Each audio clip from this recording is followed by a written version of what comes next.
On August 18, 1920, the 19th Amendment to the United States Constitution was finally ratified, empowering all American women and officially stating for the first time that they, like men, deserve all the rights and responsibilities of citizenship. The fight for the right to vote began nearly 100 years before and involved decades of activists and supporters utilizing the power of their voice to guarantee that future generations of women would be heard. Continuing in the same spirit, American female artists of all mediums have spoken up and out on significant cultural issues, personal triumphs, tragedies, and the experience of the human condition.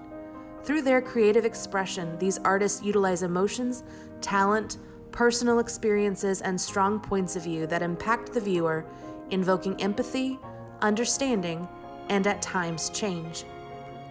On August 18th, 2020, the Mulberry Cultural Center, in partnership with Art Crawl Inc., created a virtual gallery of 19 pieces created by female artists in response to the concept of her voice, be it politically, culturally, or personally. A few of the featured artists were gracious enough to virtually join me for interviews to further explain their work. I invite you to listen and enjoy the artists of Her Voice.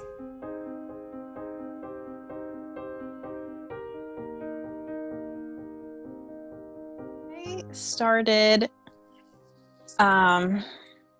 documenting, I guess, for my family in a way when I was about 10 years old, maybe a little bit earlier. I want to say 8, with disposable cameras.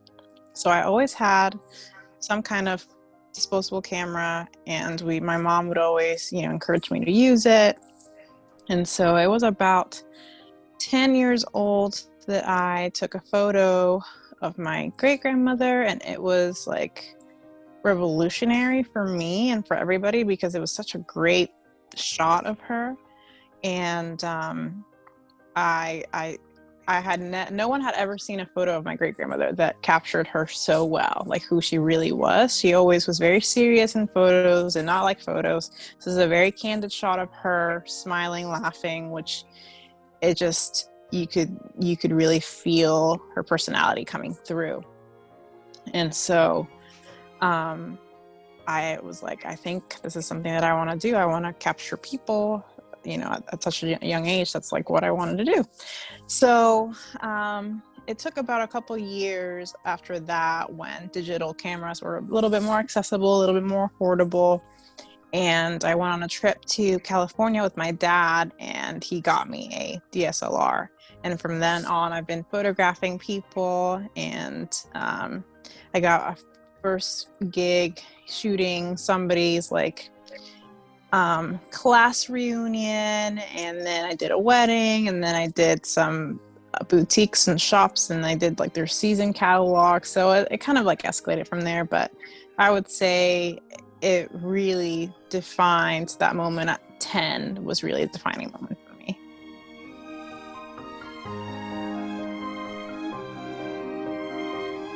I believe that as women, we are in the forefront of just working and being present, and rarely do we step in to the camera and are known and recorded and documented.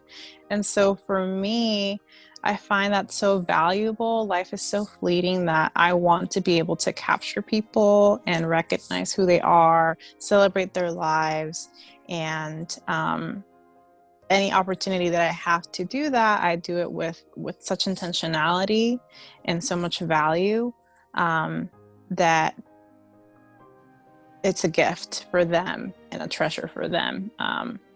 For me, I believe that it's really documenting who you are now is really a gift for future generations to know their history, to know where they come from. And so I've set up my photography experience to be about keepsakes and heirlooms and things that you can pass down to your children and their children's children, etc. So that's kind of my intentionality, I guess, with the whole experience.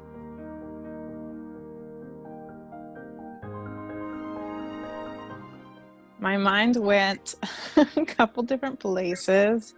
I knew that I wanted to capture resilience, and I knew that I wanted to capture the strength that it comes with that resilience. And I just kind of went back and thought through a couple of different stories of women that I've learned about through capturing who they are and what they're celebrating at the time. And so for this piece, that story of this woman who was celebrating life within her, to hear the story of how it came about, choosing to stay pregnant, choosing to have this baby, even though everything about her life was saying this is the worst idea you could have, including her partner, who even offered to pay for her to have an abortion. And in her deciding to do this, that resilience and that strength, it was such a just pivotal moment for me when I was capturing it, because I said, oh my gosh, like this is something more than just celebrating life. This is celebrating a woman who is in control of her narrative, in control of what she wants to say. And I think that's an experience that we can all agree on, about women who have chosen to take control of the narrative and say, I have the right to do this. I work with film photography, so kind of a little bit old school with that. And when I was capturing her, I wanted to do some double exposures, so kind of more, basically what it is you take an image and you expose it twice.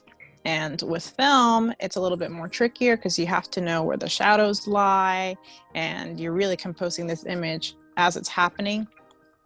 And so it was those two photos captured in that one frame were probably maybe 2 seconds apart, and we were talking about something.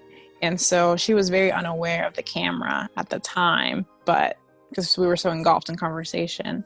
And so in that moment, I decided that this would be like a great sequence to have that double exposure happen.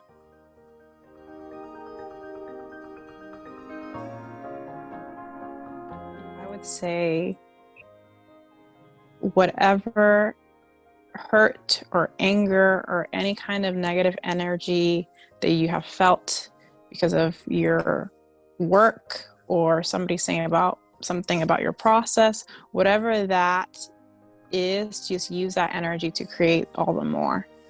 I think and reflect a lot on moments in my life where people spoke against me as an artist, spoke against me as a photographer, that told me that I would never make a living out of it.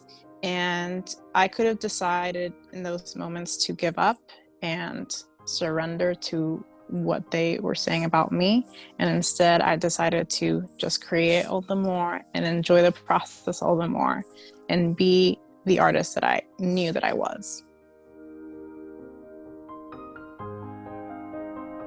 So the biggest way to support me is by following me on social media. I share lots of stories from different people I photograph through there.